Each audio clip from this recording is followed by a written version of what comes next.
Dios. Creo que todos estamos contentos. Se nota, se siente, el ambiente está bonito, muy precioso el ambiente espiritual, ese fuego del espíritu, está muy bonito y tiene mucho eco. El ambiente espiritual está muy bonito. Desde que comenzamos el culto, empezamos a cantar, se notó el ambiente agradable del Señor. Y eso es muy interesante, hermano, porque nosotros debemos de gozarnos siempre en la presencia del Señor. Aquí venimos a gozarnos. Venimos a deleitarnos en la palabra del Señor. Yo voy a invitarles a que abran su Biblia conmigo y que puedan abrir su Biblia en una porción de la palabra del Señor que llevamos en continuidad, y es el Evangelio de Mateo, porque estamos exponiendo la palabra del Señor en el Evangelio de Mateo.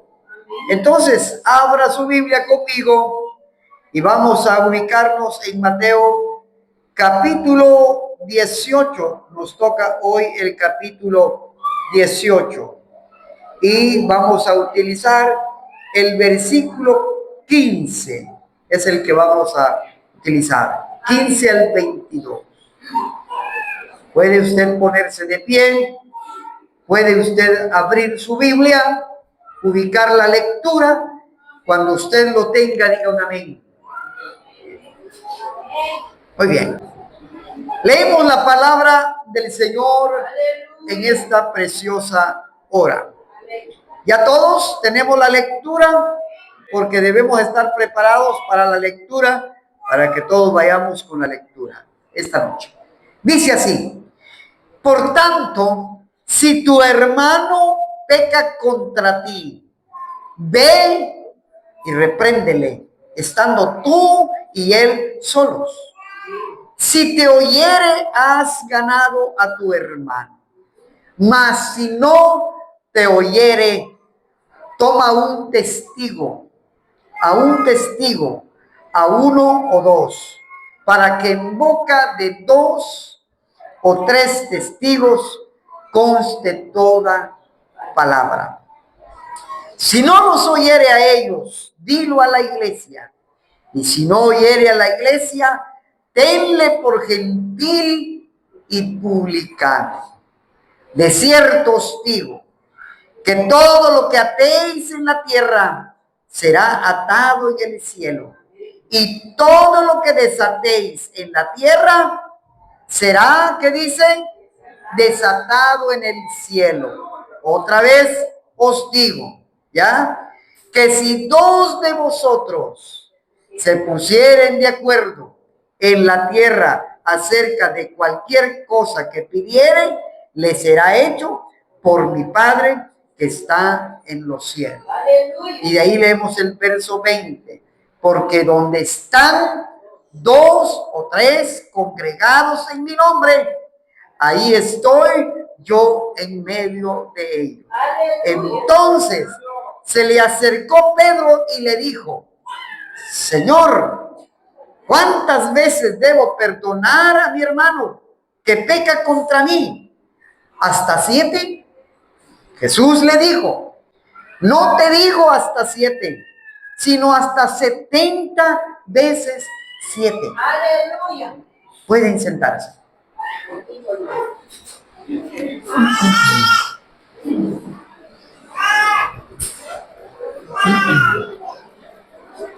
Vaya, qué bonito pasaje.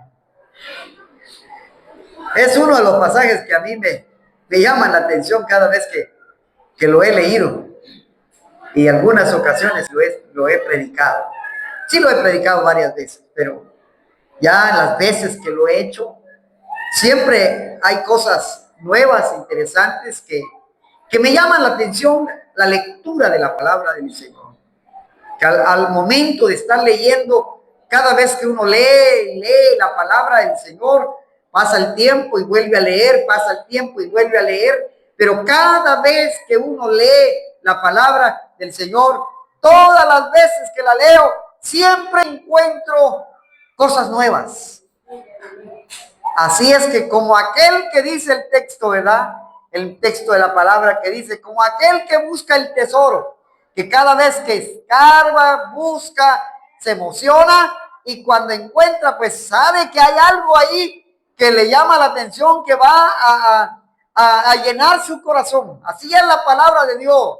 Cada vez que uno la lee, uno va encontrando cosas interesantes, cosas importantes que van edificando el corazón de todos nosotros. Amén. Bueno, el capítulo 18 tiene varias cosas de las cuales ya he explicado algunas de ellas. Por ejemplo, habla el capítulo 18 acerca de tres cosas fundamentales.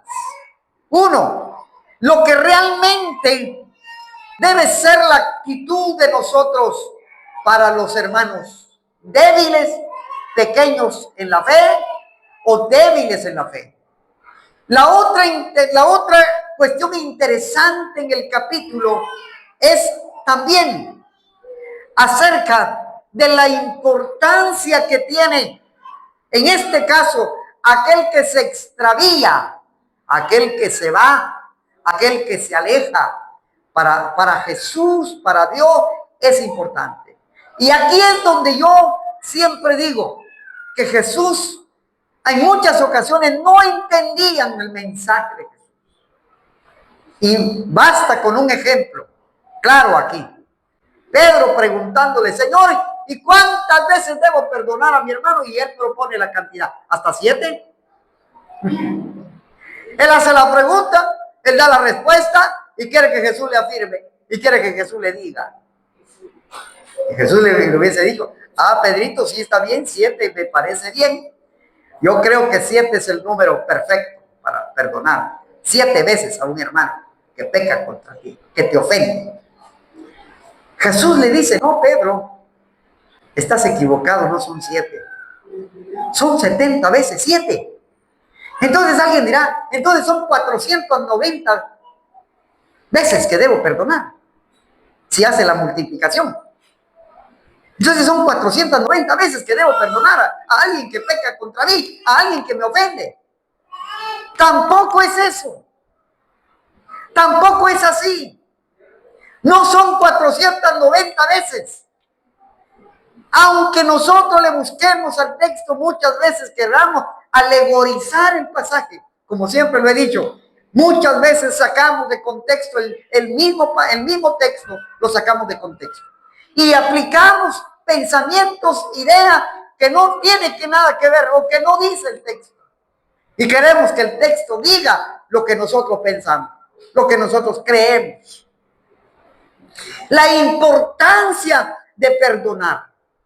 El proceso que se debe llevar para un caso de disciplina. Cuando hay una falta, cuando hay una falta, cuando hay una ofensa entre un hermano y otro hermano, Jesús da una idea de cómo se debe hacer para encontrar la solución. Aquí propone Jesús los pasos, el proceso, la manera, el mecanismo de encontrar una solución cuando hay una ofensa. También Jesús da, en este detalle también da el proceso que se debe llevar, que se debe tener cuando también se aplica una sanción disciplinaria. Si ustedes notan, el texto tiene varias cosas que aprender.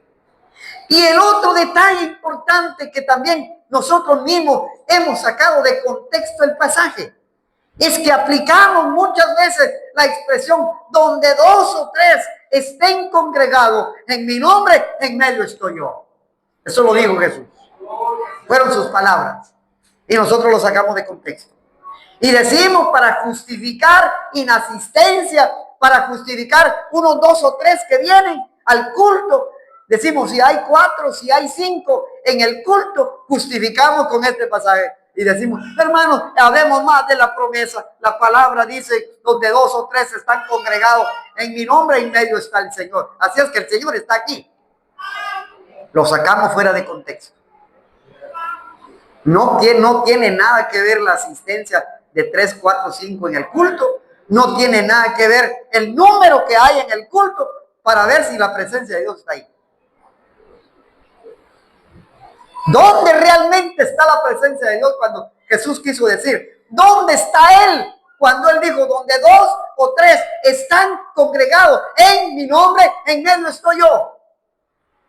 Es que cuando 2 personas, que uno ha ofendido al otro, el otro está ofendido, el ofensor y el que ofende están los dos, pero los dos logran un acuerdo, logran perdonarse y logran unirse. Entonces ahí está el Señor. Ahí está el Señor. Porque el Señor no puede habitar donde hay pleito, donde hay desunión, donde hay rivalidad, donde se menosprecia a otro. Ahí no puede estar el Señor.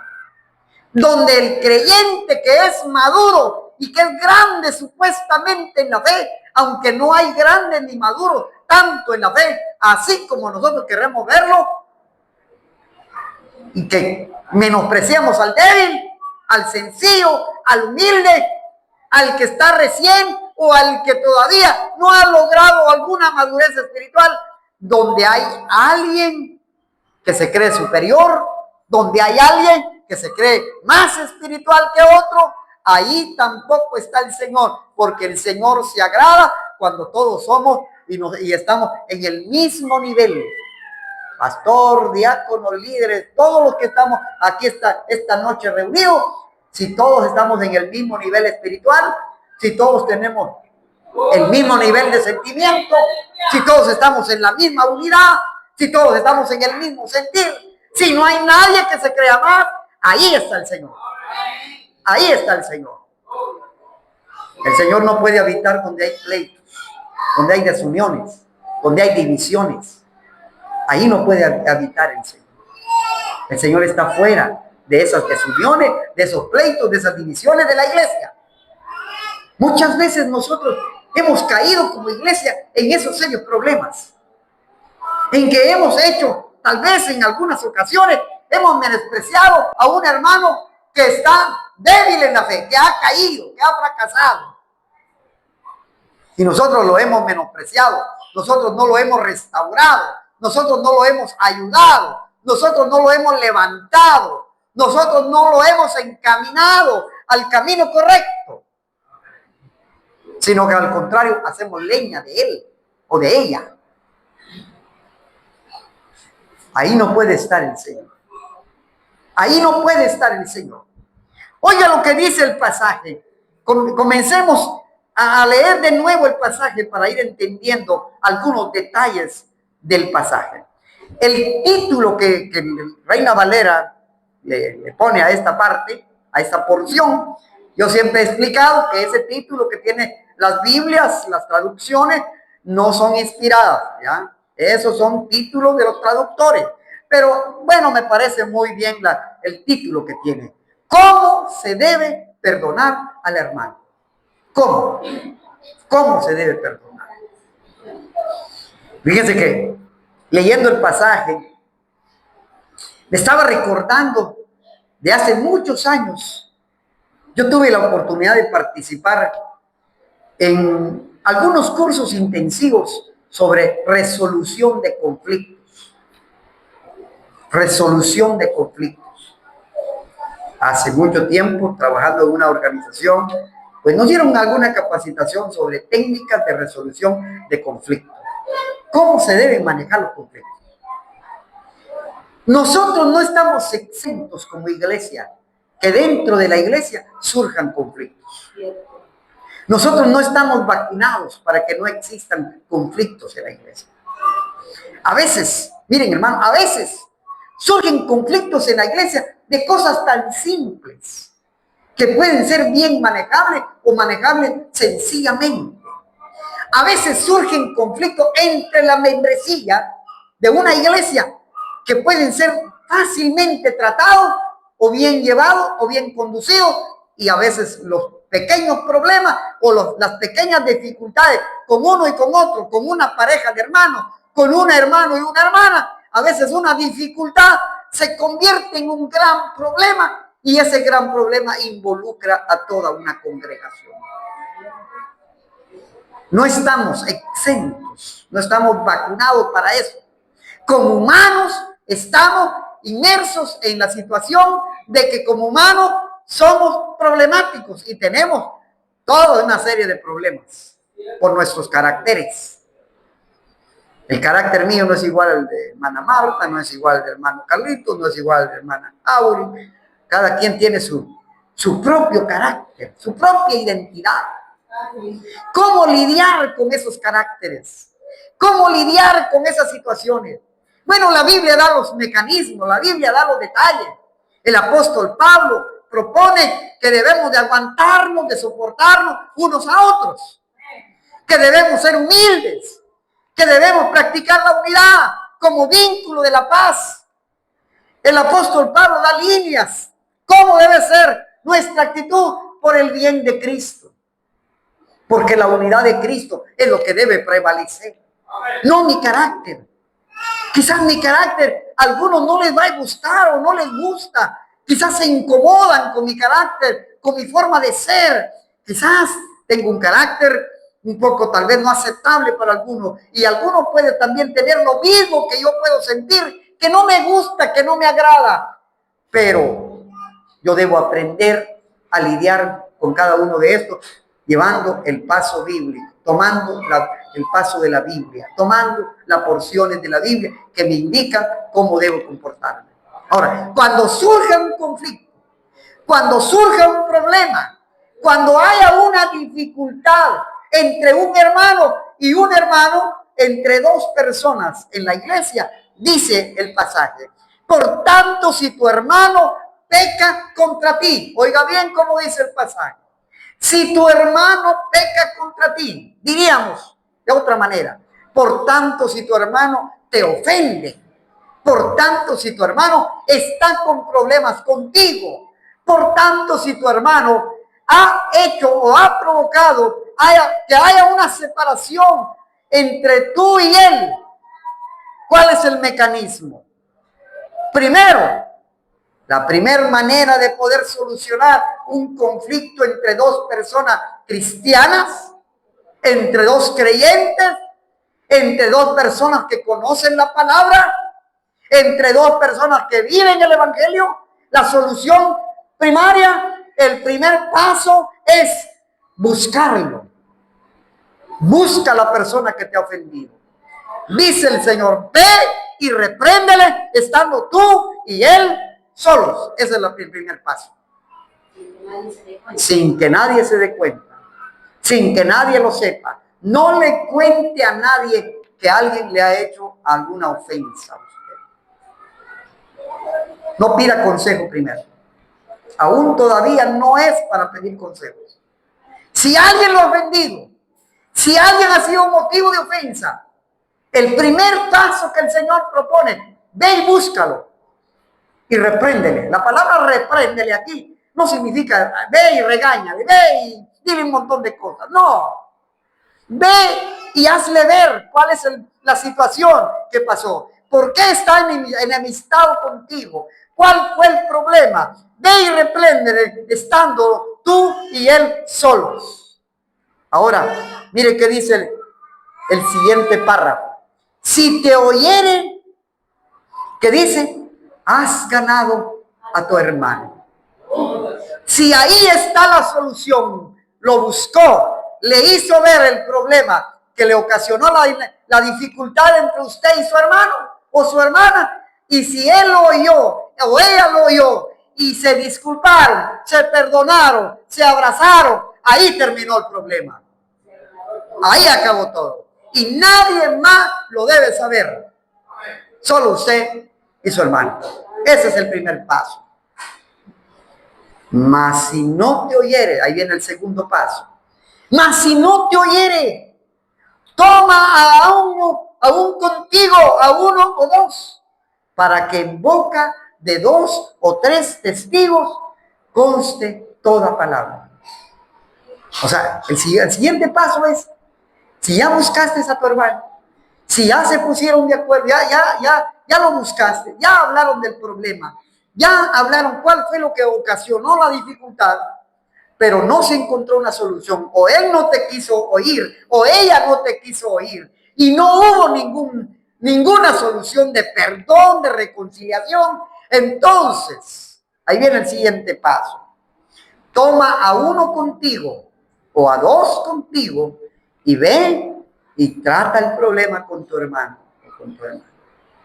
Y aquí es donde viene un consejo. No lo dice el texto, pero ese es un consejo muy pastoral, ministerial y también muy lógico. Es no a cualquiera hay que llevar para que sea un testigo de un problema.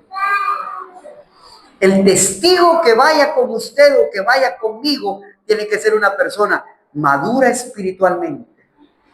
Tiene que ser una persona reservada. Tiene que ser una persona que no salga nada de su boca. Pero ni con la que duerme a su lado, dice el pasaje. Hay cosas que no se le cuentan, pero ni a la esposa. Porque son cosas serias. No puedes ir a solucionar un problema llevando un testigo que al otro día ya lo sepan todos. Entonces ya se convierte en un problema serio. Tiene que ser alguien que tenga cualidades espirituales. Tiene que ser alguien que tenga una madurez espiritual para guardar silencio, para ser reservado, que pueda ir contigo para que sea testigo de lo que va a pasar y que se caiga. El siguiente paso es algo más delicado. Si ya fuiste a buscar a tu hermano o tu hermana, no se solucionó el problema. Llevaste testigo, no se solucionó el problema. Ahora, pásalo a la iglesia. Ahora viene la comunidad. Ahora interviene la comunidad cristiana. Ahora viene, cuando dice pásalo a la iglesia, no necesariamente a toda la congregación en público, sino que puede ser un grupo selecto de líderes de la iglesia que tengan también la madurez especial para poder tratar los asuntos. En nuestra iglesia, en nuestra organización, en Asamblea de Dios, hay procedimientos cuando solucionamos alguna dificultad entre hermano y hermano. El procedimiento que establece las reglas es que debemos de formar un comité de disciplina. Ese comité de disciplina tiene que estar integrado por personas de liderazgo de la iglesia, pero con mucha madurez y con muchas reservas. Pásalo a la iglesia. O sea, eso ya va más. Eso ya trasciende. Eso ya va a otro nivel. Entonces, si no te oye ni a ti solo, ni llevando dos o tres testigos, no se puso de acuerdo contigo, no hubo reconciliación, no hubo perdón, no se solucionó el problema. Y si lo llevaste a la iglesia y tampoco con la iglesia se soluciona el problema, tampoco viendo la comunidad. Oiga lo que dice: tenle por gentil y publicano. Tremendo. Tremendo. Ahora les voy a decir por qué el Señor utilizó esta expresión. La palabra gentil quiere decir no del pueblo de Israel. No es otra cosa más que quiere decir no del pueblo de Israel. Eso está hablando a una comunidad. Jesús está dirigiendo a una comunidad exclusivamente a la comunidad cristiana, judeocristiana. Aquella comunidad que había venido del judaísmo y que ahora estaba en el cristianismo, y que esa comunidad tenía ciertos privilegios. Y entonces la palabra gentil quiere decir no quiso oír, no quiso perdonar, no quiso reconciliarse. Entonces tómalo como fuera del pueblo, como un gentil y como un publicano, porque la expresión publicano ya es más puro. Y les voy a decir por qué es más dura la expresión publicano.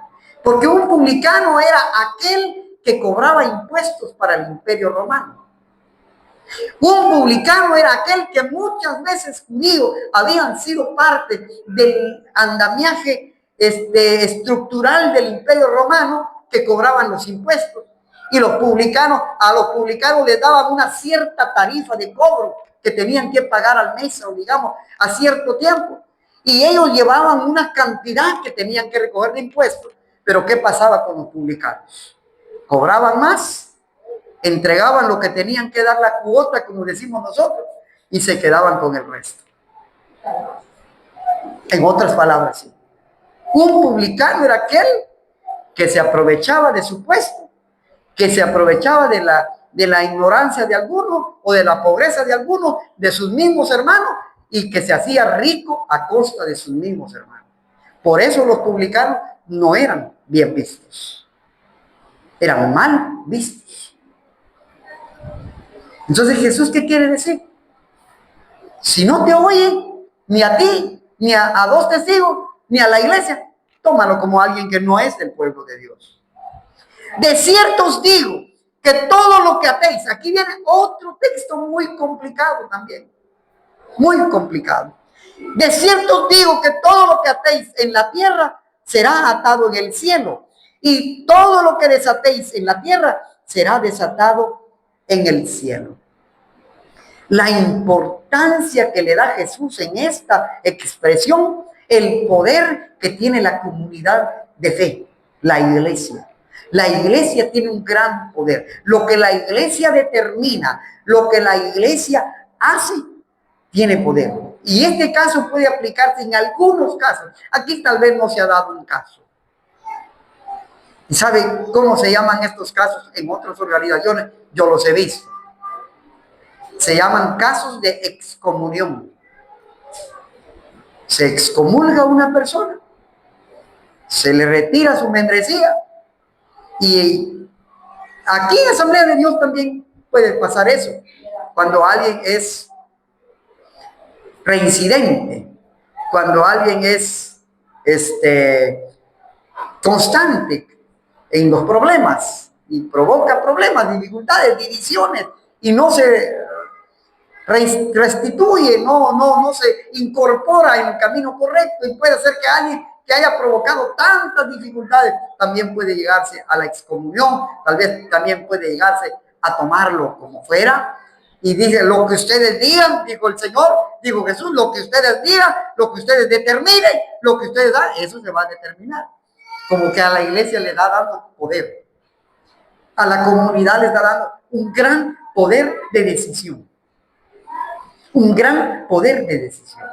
Otra vez os digo que si dos de vosotros, aquí viene, otra vez os digo que si dos de vosotros se pusieren de acuerdo en la tierra acerca de cualquier cosa que pidieren, les será hecho por mi Padre que está en los cielos.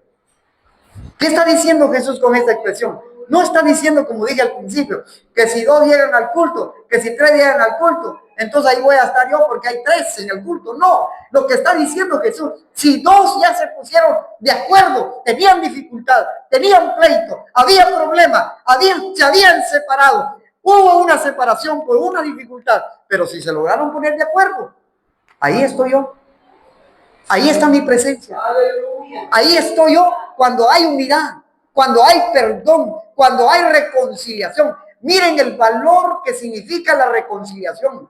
Miren el valor que significa el perdón. El perdón es algo importante para Dios. Dios perdona. No se imaginan ustedes cuánto Dios perdona. Su palabra dice que es lento para la ira y es grande en misericordia. Así dice su palabra. Dios es un Dios perdonador.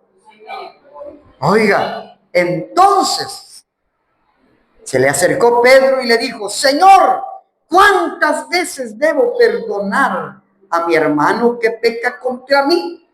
Y por eso les dije al principio, y Pedro propone la cantidad. Miren qué lindo es Pedro, ¿verdad? Qué inteligente es Pedro. ¿Hasta 7, Señor? ¿Por qué utilizó el número 7? Bueno, puedo sacar algunas conclusiones, puedo deducir algunas cosas. Es que el número 7 en la numerología bíblica es un número muy especial. Es un número que significa plenitud, es un número que significa integral, es un número que es el número de Dios. Se dice que el número 7 es el número de Dios. Y así pudiéramos decir varias cosas. Pero viene Jesús y le dice, no, Pedrito, no es así como estás entendiendo. No son 7. Jesús le dijo, no te digo hasta 7, sino te digo hasta 70 veces 7. Tampoco le quiso decir hasta 490 veces. No, le quiso decir, en otras palabras, Jesús le dijo, no, Pedrito, no es hasta 7, no es 490, sino es todas las veces que puedas perdonar. Todas, sin contar. Así es que si un hermano me ofende o le ofende, usted no dude en perdonarlo ya y no piense que son 1 o 2 o 3, sino es infinitamente el perdón. No hay número. Aquí el número no se cuenta el número como algo matemático. No se toma como la matemática lo toma. Aquí la expresión tiene que ver con actitud. Y la actitud de 70 veces 7 significa una actitud constante, una actitud ilimitada, una actitud indefinida. No hay límites para el perdón. No hay número para el perdón. Es un contraste de la mente lógica humana con la mente de Dios. En la mente de Dios, cuántas veces yo peque, cuántas veces Dios me perdona. Cuántas veces usted peca, cuántas veces Dios perdona. Porque Dios es perdonador. Nosotros somos los que hacemos categorías de pecado y cantidades de veces que hay que perdonar. Y hasta las disciplinas a veces son complicadas de tratar. ¿Por qué? Porque a veces decimos, ¿cuánto tiempo le ponemos? 1 mes, 2 meses, 3 meses, 6 meses, 1 año, 2 años, 3 años. Y nos vamos a los reglamentos y los reglamentos dicen una cosa. Y a veces los reglamentos también no están en acuerdo con la Biblia, la palabra del Señor. Porque primero, para definir el pecado, ¿qué es? El pecado es aquella transgresión contra Dios. Sea cual sea. Así sea, como decimos, nosotros categorizamos el pecado, ¿verdad? Un adulterio, una borrachera, ese es un pecado. Pero una mentira, el orgullo, el celo, no, ese es un pecado chiquito. Ese no requiere de mucho. Ese requiere de unos 8 días de disciplina. A lo demás sí requiere de 1 año, 2 años. Ahora, delante de Dios, ¿habrá categoría? ¿Habrá estándar? No. Les quiero decir que no. Delante de Dios la mentira, el celo, el orgullo, la vanidad, el adulterio, la fornicación, la hechicería, todo es pecado delante de Dios. Todo es pecado delante de Dios. Cuando yo fallo, cuando yo erro al blanco, cuando yo no hago lo que la palabra me dice que debo hacer, estoy fallando, estoy pecando. ¿Y cuántas veces debo pedir perdón? Las veces que pueda. ¿Y cuántas veces Dios me perdona? Todas las veces que yo vaya a Él me va a perdonar. Gloria a Dios. Y el Señor dice que Él va a tirar nuestros pecados a lo profundo del mar. Y nunca más se va a acordar de mi pecado. Nunca más. Él no me va a vivir recriminando cada vez. ¿Te acordás que el año pasado fallaste? Como había un hermano que yo conocí, cada 24 se tomaba sus capirulazos, ¿verdad? Entonces siempre decían los hermanos, ya viene 24 el hermano tal, siempre se echan los traguitos, ¿verdad? Y a veces nosotros pensamos que, bueno, ya el hermano ya fracasó, ya el hermano ya cayó, ya el hermano... mire, puede ser que esa era su debilidad, puede ser que ese sea su problema, puede ser que esa sea su dificultad. No estoy justificando nada de eso. No me malentiendan que estoy justificando. Siempre estoy diciendo, no hay pecado grande ni pequeño delante de Dios. Todo aquello que erra al blanco, todo aquello que falla a la voluntad de Dios, a lo que Dios diga, lo contrario que haga yo en contra de las decisiones de Dios en su palabra, estoy pecando. Y cuántas veces yo vaya a pedir perdón, Dios me va a perdonar. Y la única, oiga bien, termino aquí, la única manera que yo encuentro en la Biblia, he leído mi Biblia varias veces, he buscado y rebuscado en la palabra del Señor los procesos para una disciplina, los procesos para una situación de un hermano que fracasa. ¿Qué debe hacer? ¿Cuáles son los pasos? A veces vamos a un reglamento, a un estatuto, a una normativa de ley, pero en la Biblia, en la palabra del Señor, solo encuentro una manera, una forma. Dice que el que confiesa sus pecados y se aparta, alcanza la benevolencia del Señor. El que confiesa. Por eso es importante que si yo fallo, si usted falla, debe pedir perdón a Dios, debe confesar su pecado. No se acueste sin confesar su pecado a Dios.